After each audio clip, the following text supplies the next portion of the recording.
বাবার বাড়ি যাওয়ার সময় কিংবা ফেরার সময় সবসময় এই জায়গাটা চোখে পড়ে। যখনই এখানে থাকি প্রত্যেকবারই ভাবি যে এই জায়গায় একবার হলেও ঘুরতে আসব, কিন্তু দুর্ভাগ্যবশত কখনোই আসা হয় না।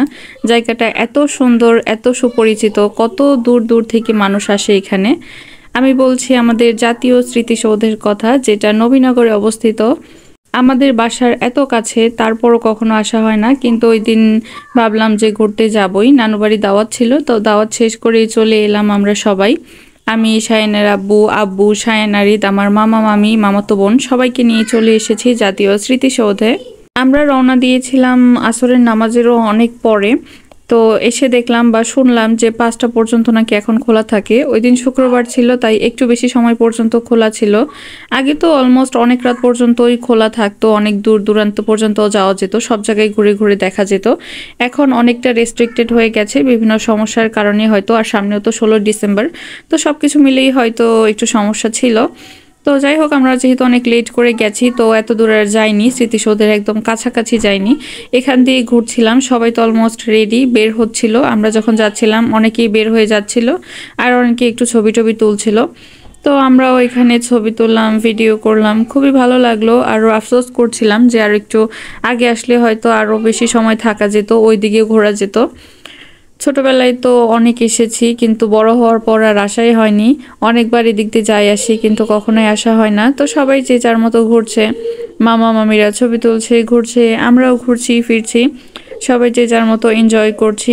আব্বু তো বারবারই বলছিল যে বাসার কাছে এত সুন্দর জায়গা, 4-5 বার করে আসলেও তো কোনো সমস্যা নেই, আসো না কেন। আসলে বাবার বাড়ি গেলে বাইরে বের হওয়াই হয় না আমার, বিশেষ করে শাহিন আরিদকে নিয়ে তো আব্বু প্রত্যেকবারই একটু না একটু ঘুরতে যাবেই, কিন্তু আমারই আসলে বের হওয়া হয় না। তো এই যে সবাই এখন ঘুরছে, আর ওর আব্বু একটু ভিডিও করে নিয়েছে বাচ্চাদের সাথে। আর ওরা দুপুরে ঘুমায়নি, যার কারণে একটু অস্বস্তি বোধ করছিল। দুপুরে ঘুম না হলে তো বাচ্চাদের এমনিও ভালো লাগে না। তো তারপরও একটু এই যে ছবি তুলে নিচ্ছে। আর শায়ান তোর নানার কোল থেকে একদমই নামবে না, কোনোভাবে ওকে নামাতেই পারছিলাম না। তো খুব কাছ দিয়ে একটা প্লেন যাচ্ছিল, তো সেটাই ওরা দেখছিল।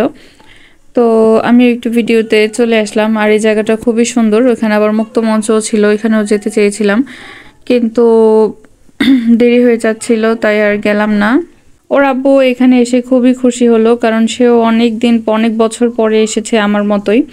তো শাহিন আরিদকে নিয়ে তো আমরা এই প্রথমবার এলাম, ওরা তো এখানে এসে খুবই খুশি। তো এই যে শাহিন এখন একটু হাসছে, ওর আব্বু কি যেন বলছিল, তো খুবই এনজয় করছিলাম আমরা। আর ওইখানে যেতে পারলে, স্মৃতিসৌধের কাছাকাছি যেতে পারলে তো খুবই ভালো লাগতো। যাই হোক, এখানে কিছুক্ষণ ঘোরাঘুরির পর আমরা চলে গেলাম মৃৎশিল্পে, কুটির শিল্প বা মৃৎশিল্প এখানে। তো এখানে আমরা বেশ কিছু জিনিস কেনাকাটা করলাম। আর এখানে এই লাইটিংয়ের দোকানগুলো আমার দেখতে খুবই ভালো লাগে।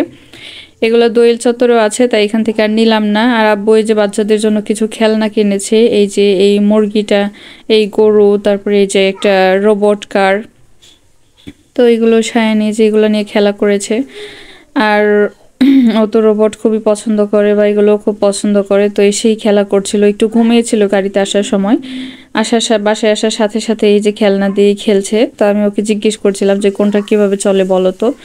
তো ও এগুলোই আমাকে একটু দেখাচ্ছিল। আর এই যে রোবট গাড়ি এর আগে অনেকবার কিনে দিয়েছে আব্বু ওকে।